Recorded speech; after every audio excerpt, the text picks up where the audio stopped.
Tracy, I'm giving you permission. I'm finding you.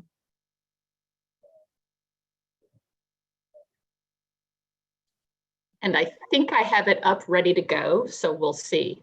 There you are.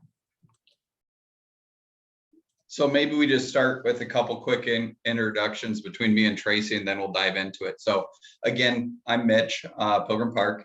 I'm coming up on year 15 of being at Pilgrim Park full time. I took over managing in 2009, so I still have a few years to get there.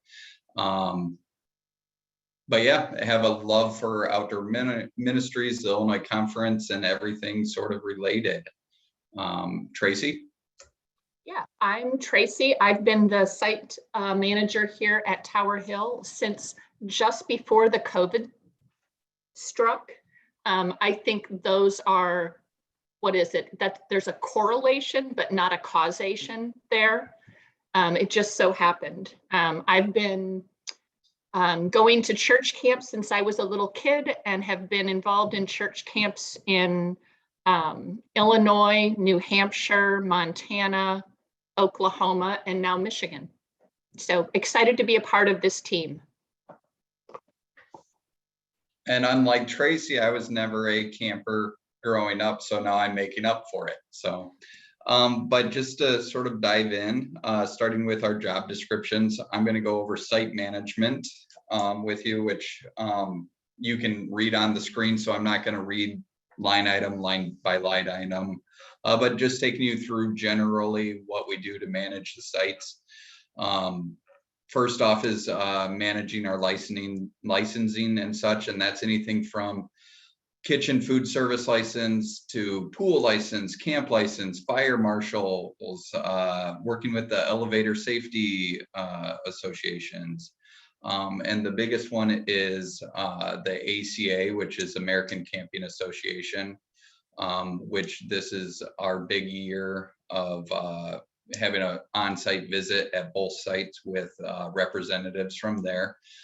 Basically, we have, I think it's like 8 binders, each of them about that thick, that we have to have documentation for literally everything, from water samples to our mission and vision statements, sort of thing.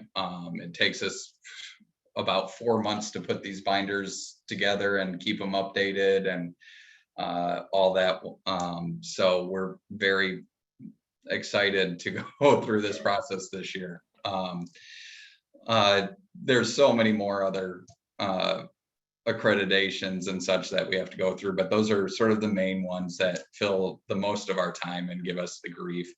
Other things within site management is maintenance, housekeeping, and such. It's basically the ins and out of site operations, anything from buildings to vehicles, equipment, grounds. If it's clearing snow off one of the sidewalks for a group staying in Cottage A at Tower Hill, or unclogging a toilet, all the glamour pieces that we do.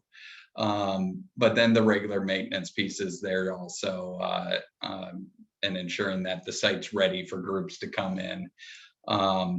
What I believe is our most sort of important function that we do is the hospitality and being, I say, the face of the camp. We do check-in, check-outs with all our groups. We are on call for them for literally anything. You name it, I've probably been called in for it. From firewood, garbage cleanup. We do the setup for groups as they request for our larger groups. Let's see here, and then serving as the head of our staffs. Right now, we don't have a ton of staff. We've really cut back over the last couple of years, COVID related, and just sort of needing to make cuts here and there financially. But we oversee here at Pilgrim Park our kitchen staff, but at both sites we have our maintenance staffs, our housekeeping staff, our office staff, and such. But then also a big piece is our seasonal workers, our summer staff. Very, very difficult to find good individuals for the span of our summer. That's sort of one of the headaches that we're starting to take on right now, is trying to find those qualified individuals that can help us through. And then feeling out when we need to bring on additional staff during other busy pieces of the season, but also figuring out when we are not as busy and need to cut back on staff and such. So that's one of the more difficult pieces, because if you ever work at a camp, you know, all camp family becomes family to you in a stance. So to say, hey, your work is going to be pushed off or whatnot is a big piece of our job also. So basically anything ground site wise, I want to say is probably about half of our job is just making sure everything's set, safe, and such. So but that's basically an overview of what it takes to manage the site in a very, very little nutshell, without taking a complete hour of saying this is what it takes. But Tracy may have a couple pieces to add in there, but.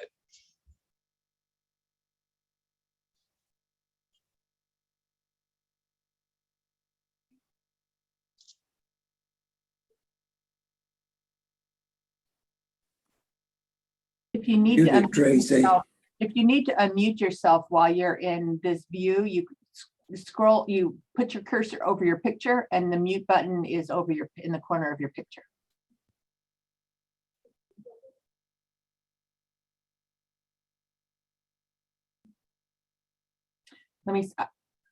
I can send you a notice to. There, sorry about that. I couldn't find my picture. Yeah, the only thing I wanted to add on the facility side is, you know, as Mitch said, he's been there at Pilgrim Park for 15 years. Tower Hill has not had the benefit of that kind of longevity. And so in addition to Mitch knowing everything about the maintenance at Pilgrim Park, he's also been the one who has the historical knowledge of things at Tower Hill. So for example, we have water that has to be turned off in the late fall and then turned back on again. And Mitch is the one, or one of the people, who really kind of knows those pieces. I can't even count how many times I've had to call Mitch to say, you know, like, do we have an attic in Marshall Hall? Or, you know, what do you do when I found a spigot sticking out of the side of the dining hall? Where does that go? And I don't think there's been a question yet that I've had that Mitch hasn't been able to answer. So that's a huge part of the maintenance and that site management that Mitch really brings and helps out at Tower Hill with. Let's see, do you want me to go on to the next one, Mitch? Yep, if you want to take financial. Okay. So financial management, that has taken on what? An additional sense of urgency as, you know, the camps, as with the whole conference. We've been trying to get our financial state in better order. So this first part about managing a break-even operating budget, that really hadn't been a part of the job descriptions in previous years. The conference and, you know, would just kind of cover deficits for the camps. And so that's been a new thing for Mitch and for me. And it has been particularly difficult in the midst of COVID, when some of our, you know, kind of rock solid business, youth camps and, you know, summer kinds of rentals haven't been the same as they have been in the past. So that financial management, we've had to get creative. We are really fortunate that within the Outdoor Ministries team, members of that team have begun to take on kind of subcommittees. And so we have a fundraising arm that Mike Cusack has really kind of headed up. And so due to generous donations from folks like you, from users at our camps, people who love and have been transformed by their time at camp, we've been able to come pretty close between the two camps of coming pretty close to a break even this year, which I think is remarkable. Part of that financial management that we've been doing, in addition to just managing, our sites, managing income against expenses, again, that fundraising arm that we've been much more serious about. And then also looking into options of grants. Right now, we've been kind of focused a little bit more specifically on grants that the UCC provides, whether that's national or kind of regional, but looking into how we can bring in additional income through some grants. It is something that we're moving into. What we will, I think, once we get past COVID or through COVID to whatever normal is going to feel like, we'll be able to start looking into some of those capital investments that we need to be making at both camps. Depreciation, just things like being able to start saying, we're going to set aside, however many tens of thousands of dollars a year for new roofs, for upgrades to energy supplies, things like that. So the financial management piece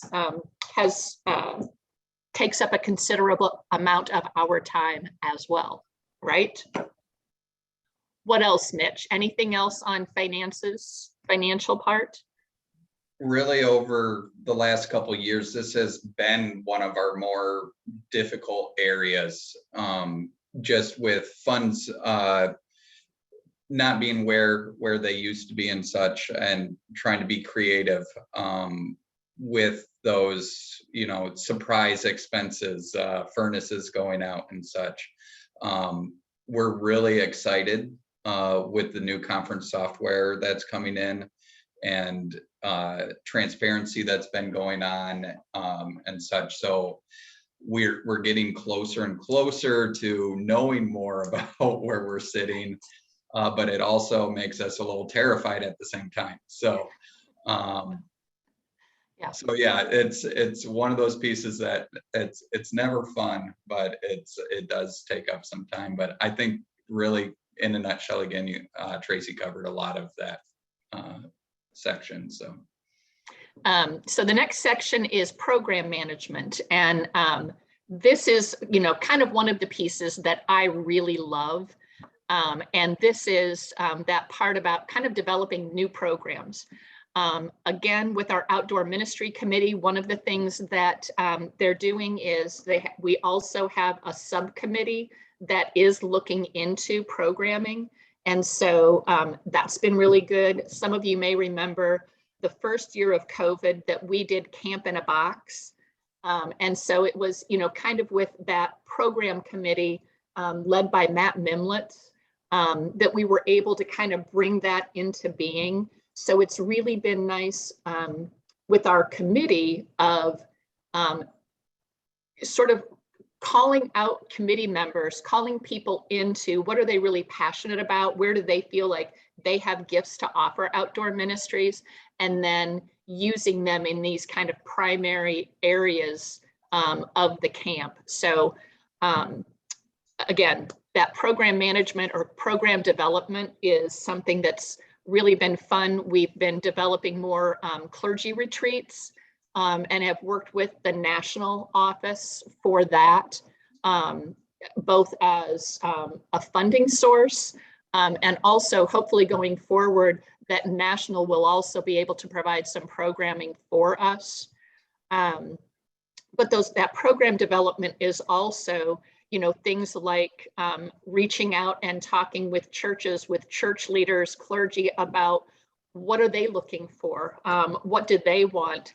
And also, I think for both of us, being involved in our ACA groups and seeing what other camps offer so that we can kind of learn from other camps. Mitch was just kind of talking about today. Tell me again the name of the Chicago Public School group that you have out, Mitch. It's called, what is it called? House in the Woods. And it's an organization. They're actually just over the border into Wisconsin, but their population they serve is the Chicago Public Schools.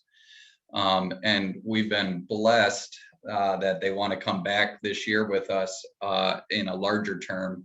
And we just booked them for basically half of April and all of May, where they bring out an individual school for a 2-night, 3-day sort of event. They take all meals with us, but then they do all their own programming. It's teaching kids more about nature from the science aspect, where we feed in a little bit of information and such, because that's Matt Martinkus, my assistant manager. His background's in environmental ed, so he helps out there quite a bit. But we're excited. This is going to add up to between $60,000 to $70,000 of income for us in a month-and-a-half span.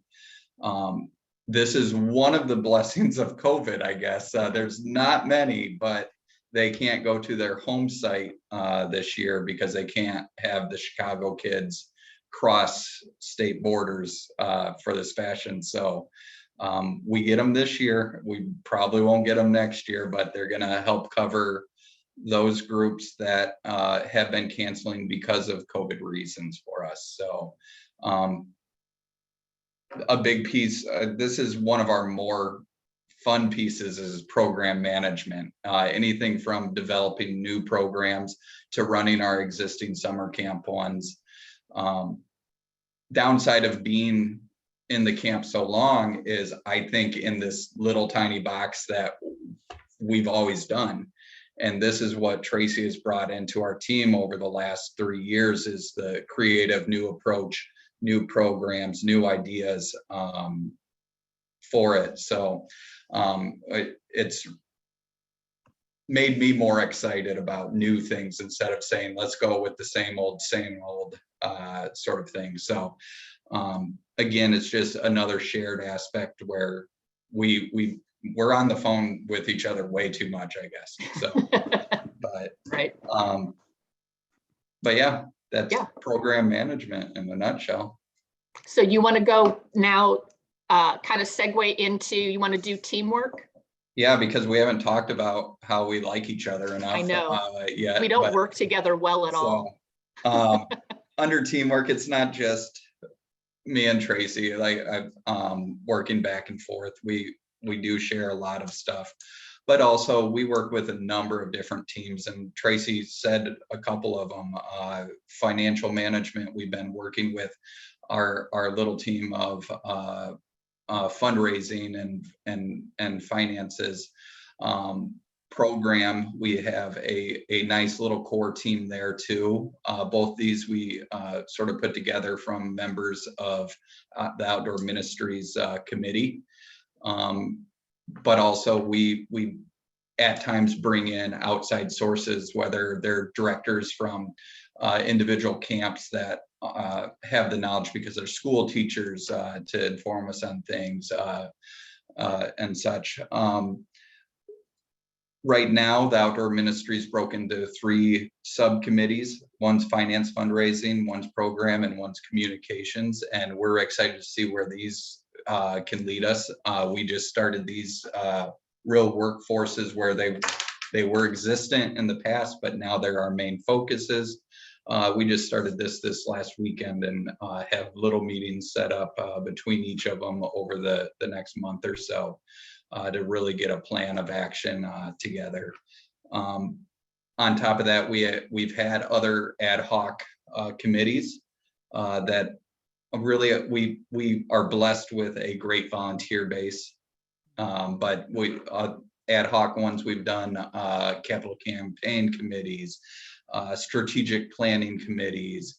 We've pulled committees together when we've ran into diversity sort of stuff, and how to handle different circumstances. So we have our people that we can turn to for a lot of things.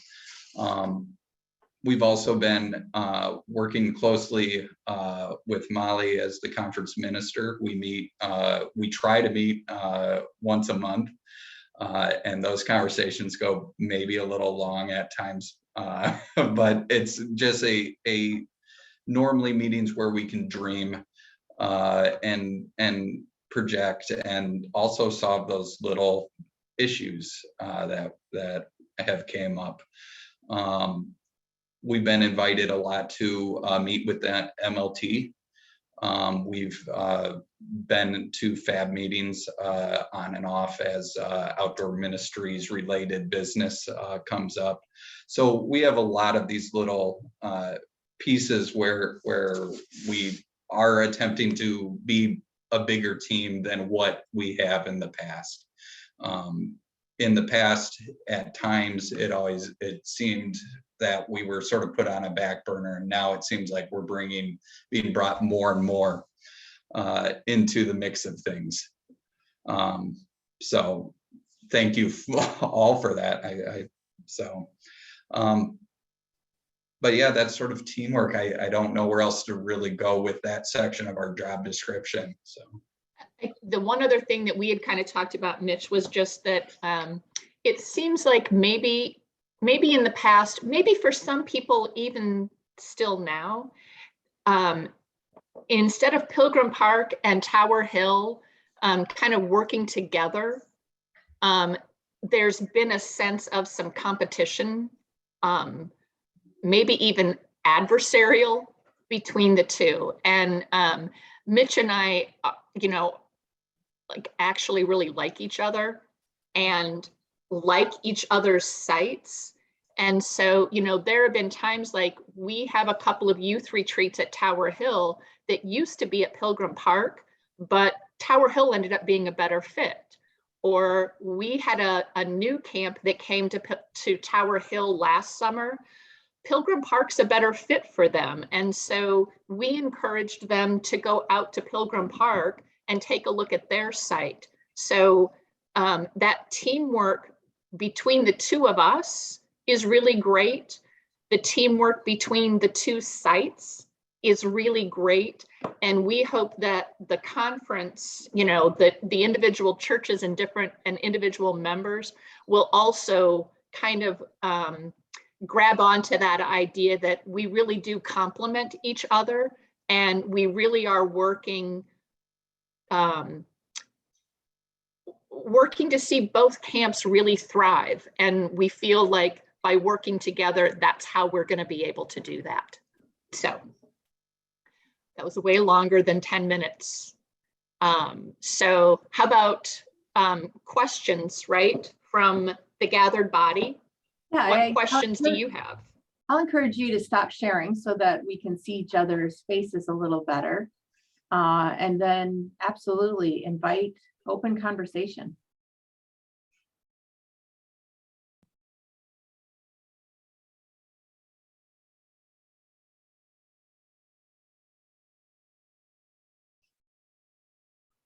This is Bob Hempel. May I jump in? I see Brett Johnson on the call too, and I was a part of confirmation camp at Pilgrim Park for several years, and I used it because I only had one student in confirmation, and so I had 2/3 of that information was in attending the confirmation camp. That covered better than I could do as a single minister, how to teach one person. And therefore they had got to know other people. And the several kids I do some of them still tell me that they correspond with campers that they met at that experience. And then the other 1/3 was learning our own church history, doing things like being liturgists, attending council meetings, and being greeters and things like that. So I agree with that. I think that using some conference situations or camp situation is better suited for Tower Hill than others for Pilgrim Park, and confirmation camp fit Pilgrim Park to a T. I think especially for the Exodus program that we did when we used the whole camp as a board for the Exodus walk, and then on the Friday night for the story of the crucifixion, which was one, and resurrection, which we done very well. So I think that's about all I have to add, but I support that very much, what I learned, and I've been involved for camping most of my life as a minister and as a person. Thanks, Thank you, Bob. Bob. I think I saw Kathy Laws had a hand raised. I just want to say how, it's not just want to say, I really want to proclaim that you two are just incredible, because not only do you ensure a safe, hospitable place, you're running all sorts of programs to draw in business. So you're being marketing managers, as well as figuring out where the leaks are, taking care of rodents, making sure there's toilet paper, Boban, other supplies that you can't do without. So I really, really commend you and your staffs for just the incredible jobs you're doing. I think oftentimes not to, maybe a little bit to the detriment of your families. So my hope is that your children will know you, Mitch, that you're home enough for that, and that yours as well, Tracy, because you two are just incredible. Thanks. And where's a better place to raise some kids than camp? Come on. Amen. Right. Oh, I want to put in a plug for Praycations. I am requiring them of the MLT. And so each of us will spend a few days out at camp just feeding our souls. I spent more than a few days because COVID happened at my house, and I haven't been home like since Christmas almost. Not all of that time has been out at Tower Hill, but what a blessing to be able to go out there, keep connected, do all my Zoom calls. I actually preached from the bungalow out at Tower Hill on Sunday morning, participating in worship via Zoom. And it's just a resource that's available to all of us. We're going through this pandemic, which is incredibly stressful and exhausting. And as leaders of church, we know that it's important to renew and sustain our spirits. And we have a grant that we have to give the money back if we don't use it. So for $60, which is basically just the cleaning fee, that's the copay that you would pay to participate 2 nights, 3 days out at camp, either camp, beautiful facilities and no responsibilities. And if you're one of the folks that it's really helpful to not have telephone or internet access, go to Pilgrim Park. It's wonderful. You can walk the labyrinth and really be pretty inaccessible. If you're someone that needs to be connected for a variety of reasons, go to Tower Hill. If the place you always go is Tower Hill, go to Pilgrim Park. If the place you always go is Pilgrim Park, go to Tower Hill. Schedule them at both places. Take 6 days. This is all a good thing. This is a resource, and I love the vision that Tracy and Mitch both have with care for clergy wellness in particular, and how this really makes a difference. I'll also plug an upcoming retreat, which is happening the very end of of February, the Sunday evening at the end of February, I don't know the date, through Tuesday morning, March 1st.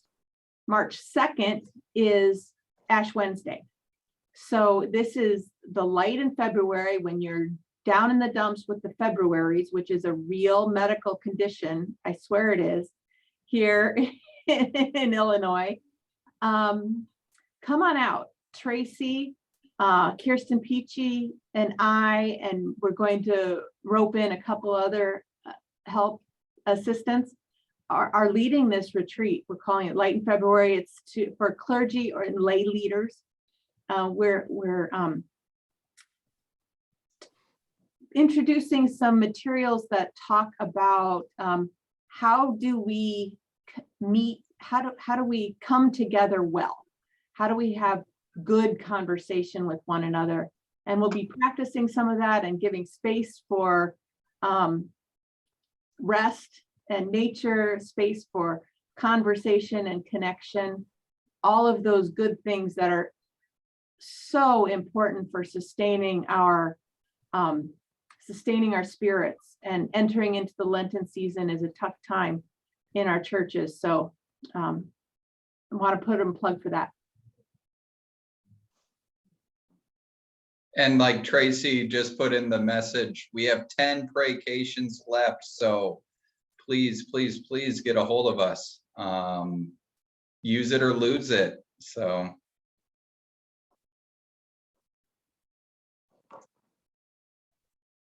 Ernie. Yeah, one of the things I think we need to understand, and this has been something I've harped on, I guess, ever since I've been on the conference council, is the fact that these two parks are part of our mission. And I sometimes think we forget about that. And there was, I don't remember if it was Mitch or Tracy made the comment about the fact that it's only seemed like the last 3 or so years where they've had the emphasis placed on the camps to break even. And it's a financial thing. And the reason for that was our OCWM, which has been our main support coming into the Illinois Conference, has been slowing down. We've had a downward trend on that. And because of that, we've had less money to go in and underwrite what the camps are overspent, not overspending, but spending beyond the income that's coming in. So that's one of the things that I keep trying to get the conference council to understand is we at least need to recognize these as being missions of the conference. And then we're going to have to decide how much are we willing to pay for that mission. And that's where I really like what Tracy and Mitch have done. These last 2 years have been devastating as far as the income is concerned. And as they both have mentioned, they've come up with new ideas to get more people there, because the typical camps that we've had in the summertime for high school and grade school kids just didn't materialize because of the COVID restrictions. So I'd say hats off to both of you. I've enjoyed working with both of you and look forward to continuing to do that. Thank you. Thanks, Ernie.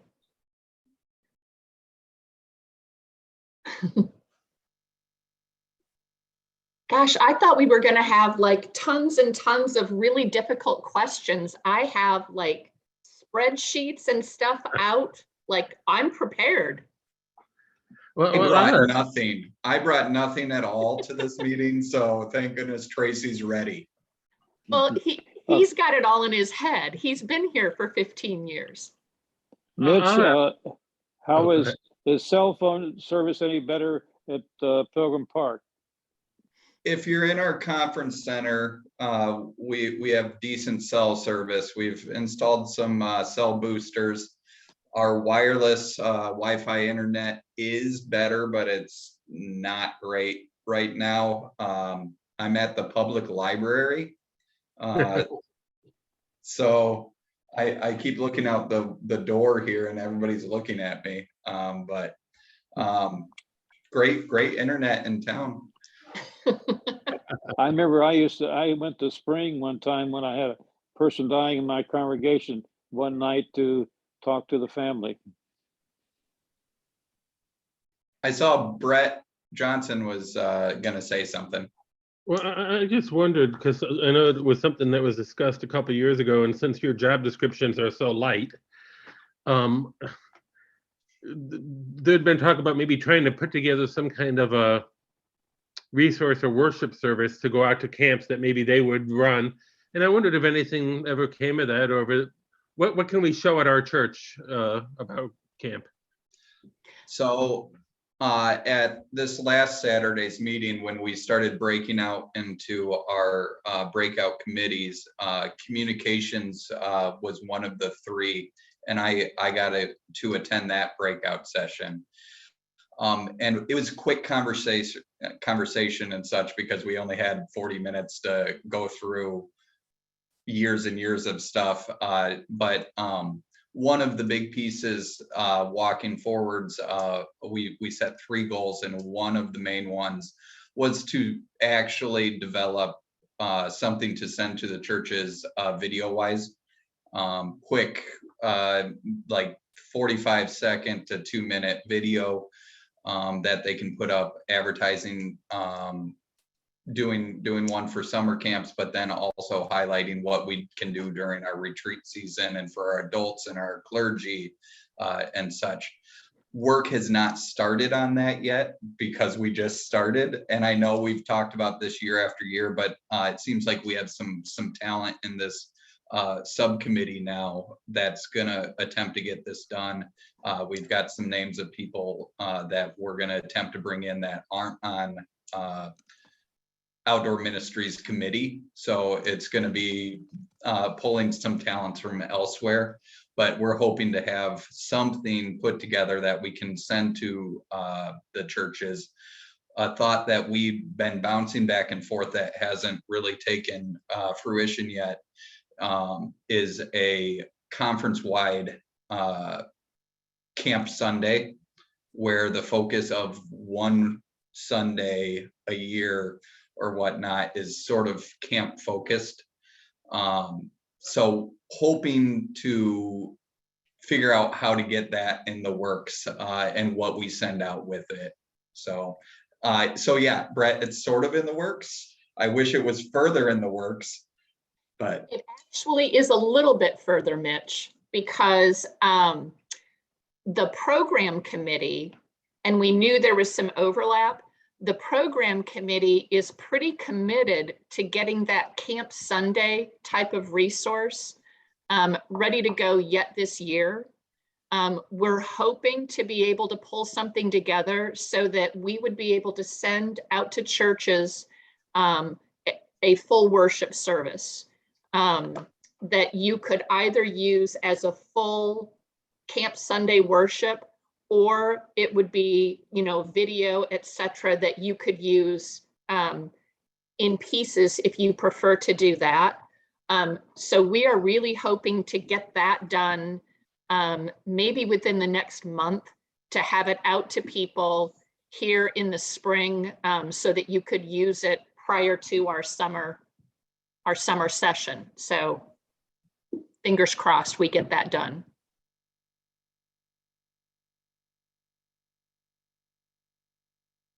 Ernie again. One of the things I've heard for several years now is the camp program they have in Wisconsin. And they've talked about how successful it's been. Have either one of you had a chance to visit with those people to see if there's ideas up there that we can bring down here to make our camping programs more successful than they have been in the past? so I've been up there. It's been years since I've visited the Wisconsin camp. Pilgrim Center is the one I've been to. I've never been all the way up to, I think it's called Moon Beach or something moon related. It's too far north for me, but they had been very, very successful for a lot of years. At the time, their conference was really investing a lot into their programming financially. In the recent years, they've sort of pulled that back. I'm not sure the logistics and such, or if I'm getting any of this really right. This is all hearsay. So they aren't quite as where they were in past years, but we have polled and looked at like what programs they do. When we're looking at our rates and such, they're one of the very first camps I visit to see if we're in line with what they're doing, sort of thing, for summer camp and retreats. So they have a nice, strong program with some strong backing. I wish they were where they were years ago, but they're not quite still up as well as what they were, to my understanding. But yeah, and they've also really restructured. So where they used to have 3 different sites that did summer camp, youth camp, adult retreats, you know, everything at each camp, they've really separated it now so that each camp has a different focus. So all of their youth camps are at one facility. You know, all of their adult retreats are at another facility. So, you know, I think camps across the country are trying to figure out best practices. And I think there's still some experimentation going on in some. I think we're really fortunate here that we, you know, Outdoor Ministry in Illinois is doing as well as I think any other conference. and it's not just Wisconsin that we're in touch with. The Right. nice thing is not just through ACA, but we're also members of the National Outdoor Ministries Association, who they connect us with other site directors, site managers.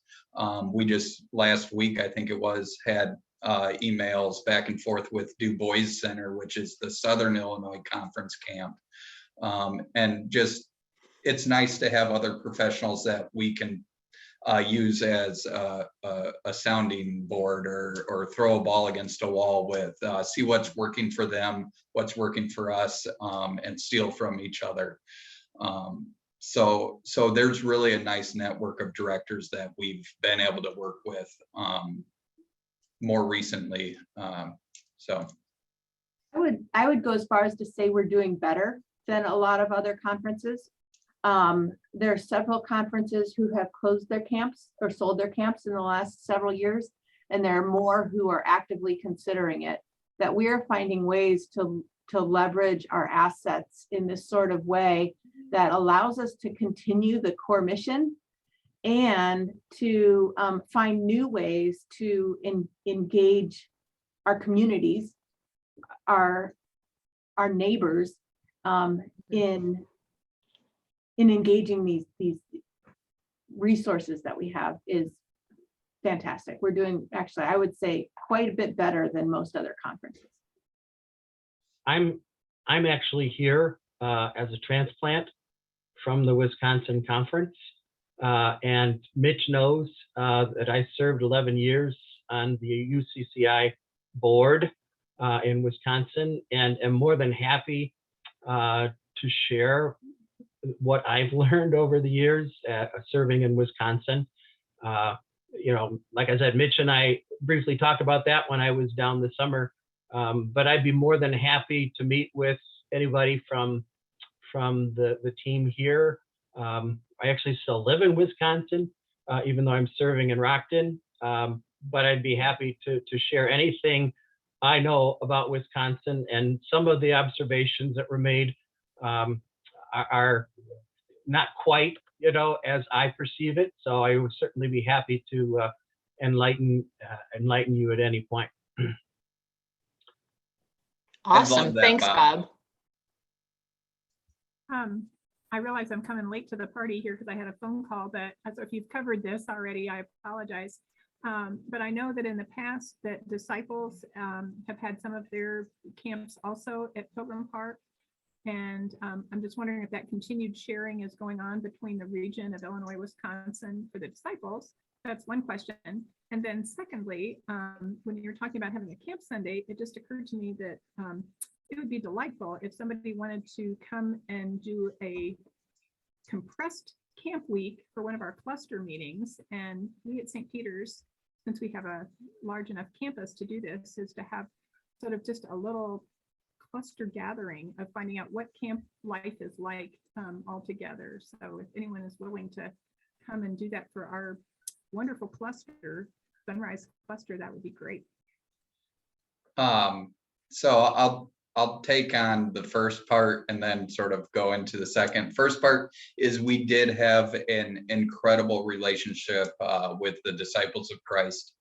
Only reason why it's not really going right now is because they are going through transitions in their camp life. They're making decisions at their disciples camp that they actually own. I think it's more down further south than us. So we were hosting more of the northern area of their association or whatnot. Reason why they do not any longer have camps with us is their numbers had dropped down so far that financially we had to make a break with them. They couldn't bring enough participants for us to cover our costs. I would love to have them back when they really get stuff back in gear. But they're not the only ones that we've been pairing with. Basically, name it. We've done stuff with the Catholics, Muslims, Methodist. I can keep rattling them off.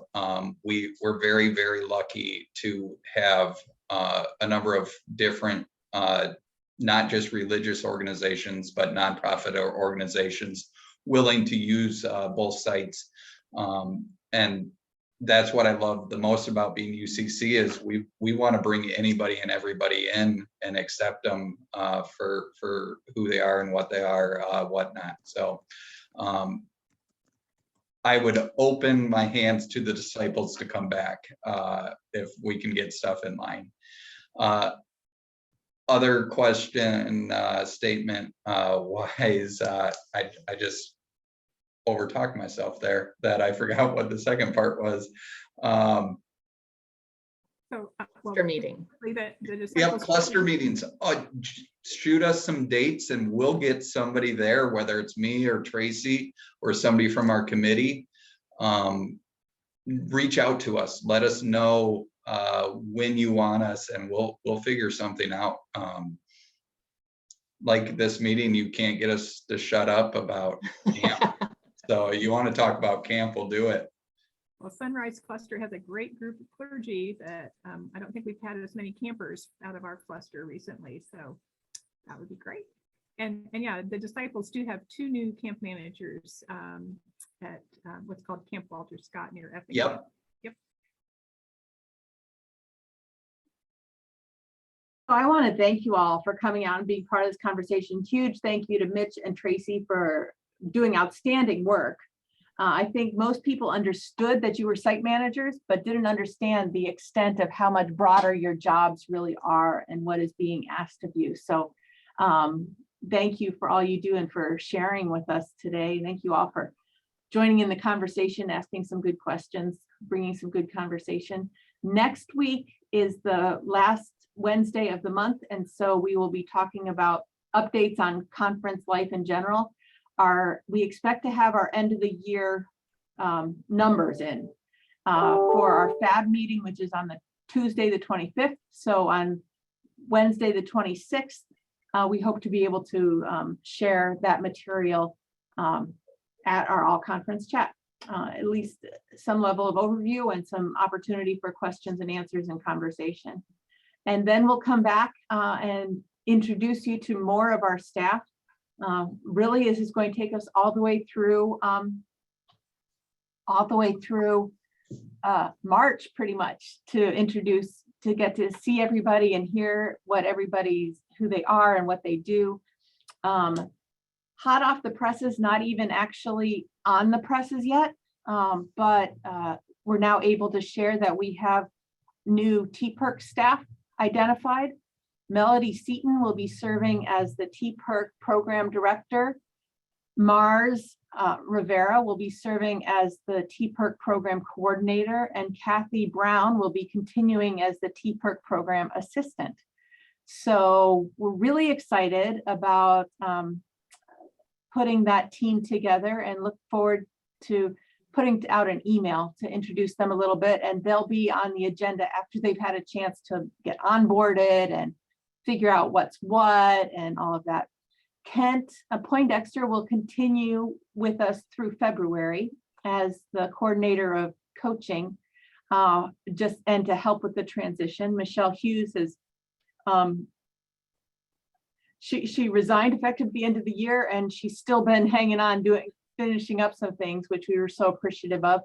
And Kent will be staying on for a little while, and the coaching coordinator position is not part of the new structure, but the functions of that are absorbed into the program director and program coordinator, those combined between those two roles. So you'll be hearing a lot more about where we're going with the TPIRC program as Melody and Mars get on board, and we all figure out together what's happening next. So watch your e-news. We'll be sending out more information, and come back next week and we'll talk about end of year numbers and see where we are financially and as a conference, and what we're looking at in terms of our finances and our goal setting and our objectives for the year of 2022. So grateful for all of you. Glad you all came out. And we'll see you next week. Blessings, stay healthy and warm. And real quick, two plugs to take away with you. One, watch for our summer camp announcements in the next week or so. We're going to be sending out dates, rates, all that, with soon be online registration. And then I know not everybody's a minister on here. If you are, take us up on a praycation. If you're not, think about sponsoring one of your ministers for their stay. So thank you for having us and such. So Thank you both very much. Great to be with you.